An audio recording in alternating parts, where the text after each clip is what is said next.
The dirty 30s, when dust storms and economic hardship forced many Oklahomans to make a heart-wrenching choice. Stay on the land that was their home, praying for rain and better times, or head west toward the uncertainty of California.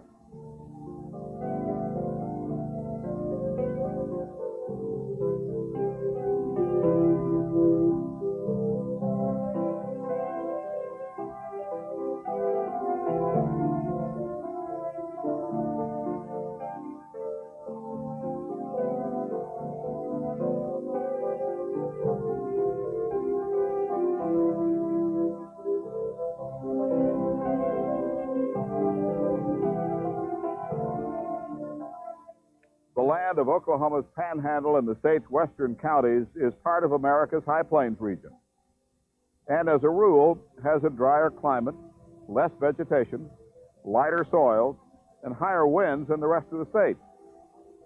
Many people think that all of Oklahoma was covered by the Dust Bowl, but actually only this High Plains area of our state was involved. Altogether, the Dust Bowl covered areas in 6 states: Nebraska, Kansas, Colorado, New Mexico, Texas, and Oklahoma. Oklahoma is a green and growing land now, but dust storms have occurred here since man's been around to observe them. Drought, a prolonged period of time with little or no rain, often killed out the grasslands existing on the high plains. It dried out the soil, and it left it at the mercy of the winds, which took great amounts of dirt into the air and swirled it about and blew it over the land. Dust storms were reported in what was to become northwestern Oklahoma and southwestern Kansas as early as 1830, and these dusters were a disagreeable but inescapable fact of life each spring. After the Civil War, however, several factors came together that would culminate in the terrible black blizzard.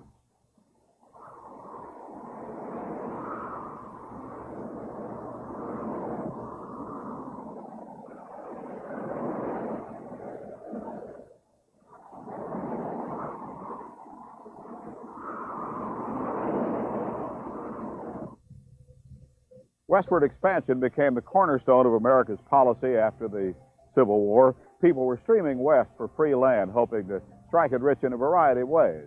By farming, by mining, by becoming businessmen, by raising cattle.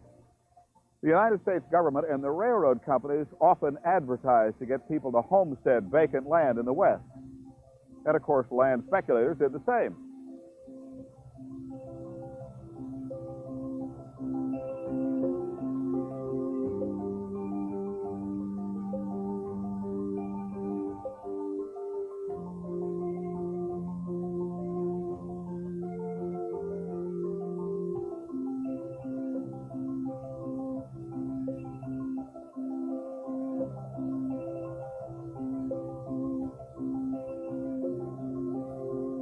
Many of these lands simply weren't suited to what the new settlers had in mind. The High Plains region, which had supported millions of buffalo and later range cattle, began to be settled by a great number of small farmers who attempted to cultivate that arid soil. In the late 1880s, small farmers began to pour into the High Plains region armed with plows to break this land. By the 1930s, these sod busters had removed the layers of grass that held the soil in place, and the repeated plowing left behind a top layer of fine, dry dust. In this way, farmers helped to set the stage for the dust storm.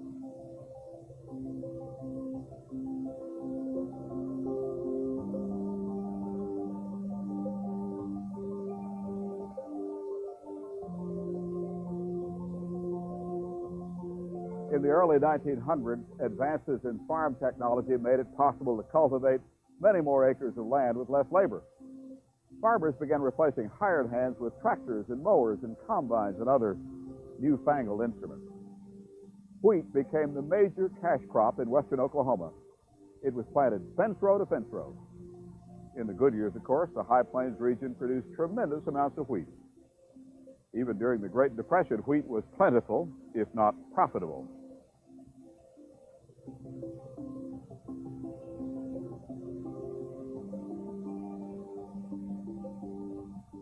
In 1931, Cimarron County alone produced almost 6 million bushels of wheat. By the summer of 1933, however, nature had turned on the High Plains farmer.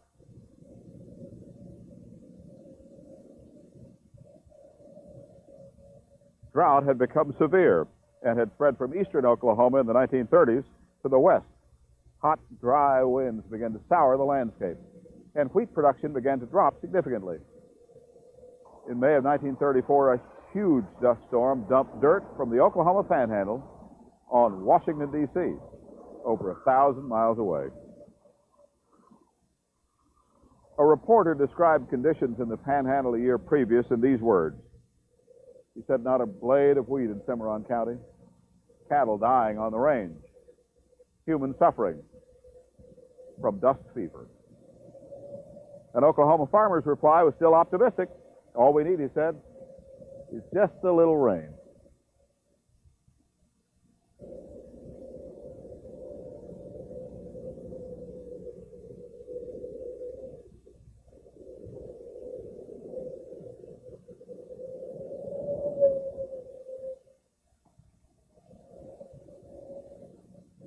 By the summer of 1934, drought had covered almost the entire nation west of the Mississippi River. New records were set almost daily in Oklahoma for heat and periods without rainfall. Temperature went as high as 116 degrees, and the dust storms increased. Oklahomans tried to face these growing problems with humor.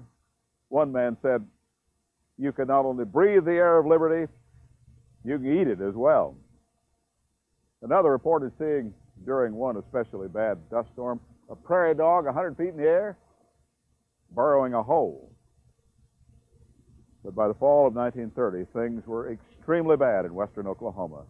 Texas, Beaver, Cimarron, and Harper counties were described as a desert of sand. Water was hauled over 20 miles for cattle. Gardens withered on the ground. And springs that had never stopped flowing went dry. 1935 saw more of the same, with dust storms starting in the spring, continuing in the summer, and even into the fall and winter.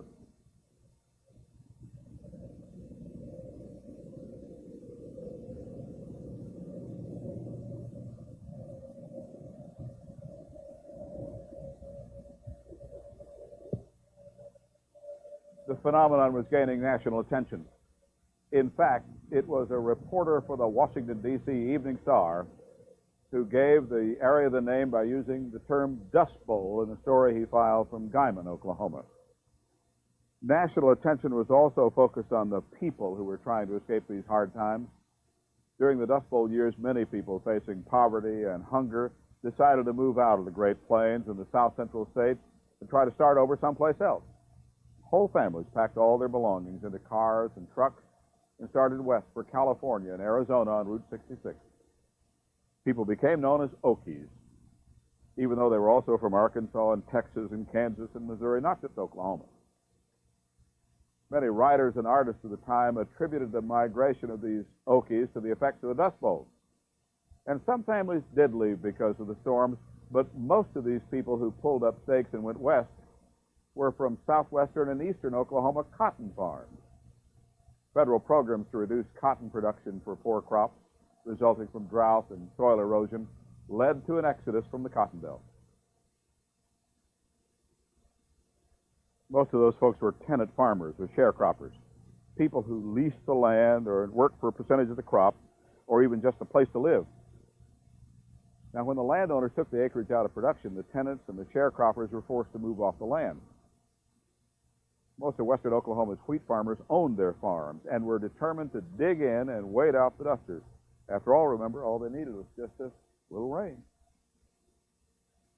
The term Okie was a derogatory one in the 30s, one that implied that the migrants were an inferior, ignorant ethnic group.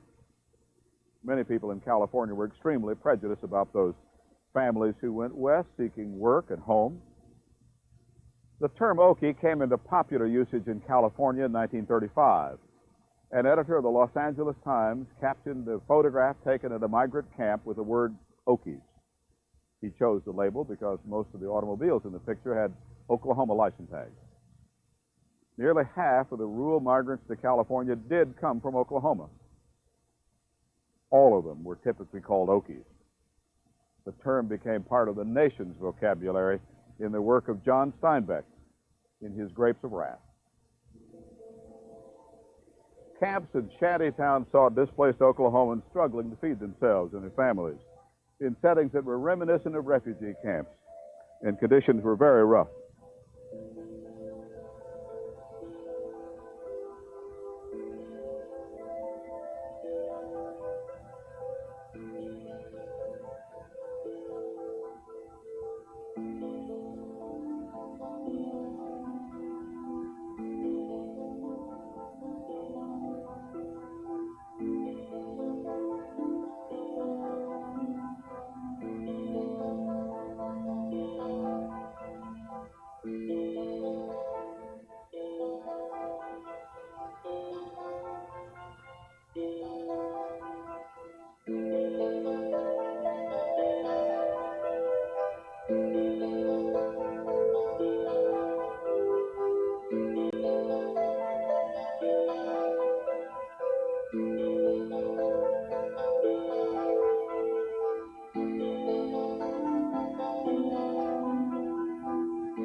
For the residents of the Dust Bowl who remained on the land, things seemed to get even worse.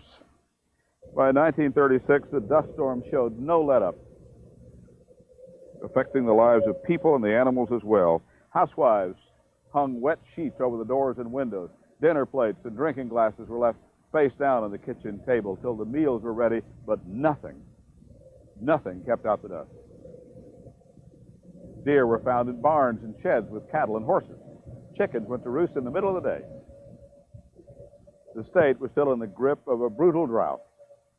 By July 1936, temperatures were ranging from 100 to 120 degrees, and people were hauling drinking water. According to one WPA agent in the Panhandle, they hauled that water for miles and miles and miles. Forage for livestock was almost non-existent. Sick or starving cattle were shot almost on a daily basis, and those that might live were shipped east to Kansas City. Some sold for as little as 3 cents a pound. Dairy farmers sent their whole herds east. As it became clear that farmers in the Dust Bowl needed help, the U.S. government began to respond. Assistance came from agencies like the Agricultural Adjustment Administration, the Soil Conservation Service, the Civilian Conservation Corps, the Forest Service, and the Resettlement Administration, and its successor, the Farm Security Administration. These groups paid wheat farmers, for example, to take their wheat out of production, and made special loans to farmers for basic necessities, like land payments and feed for livestock. They also helped farmers learn better ways to farm in the High Plains region, ways that would conserve the soil and help hold it in place. Along with these assistance programs, the federal government tried to find out why the Dust Bowl happened in the first place. Some people thought the storm heralded the end of the world, but the government and leading agricultural experts decided that 4 main conditions helped bring about the terrible times of the 30s. Farmers had plowed up too many acres of marginal land. Grassland had been overstocked with cattle. Farmers had depended too much on wheat without rotating other crops. And bad land management had caused severe erosion. These factors had caused an already fragile soil to be even more susceptible to wind erosion, combining with the drought and the lack of vegetation to produce the great black blizzards of western Oklahoma.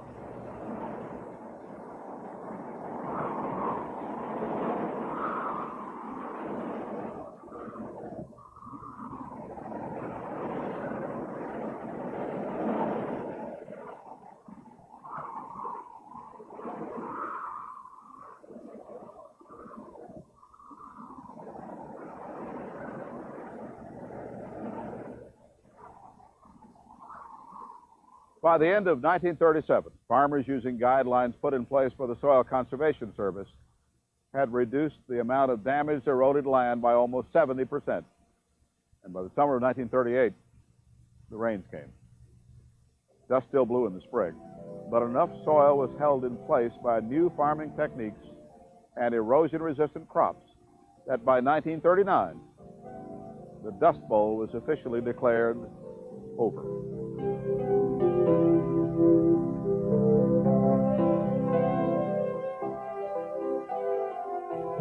Oklahomans faced terrible adversity in the dirty 30s, and it would have been easy to give up. But the people of the Panhandle made the changes needed to overcome that adversity, and these changes, windbreaks, terracing, ponds, and new ways of farming, made Oklahoma's people stronger and even more dedicated to preserving the land they call home.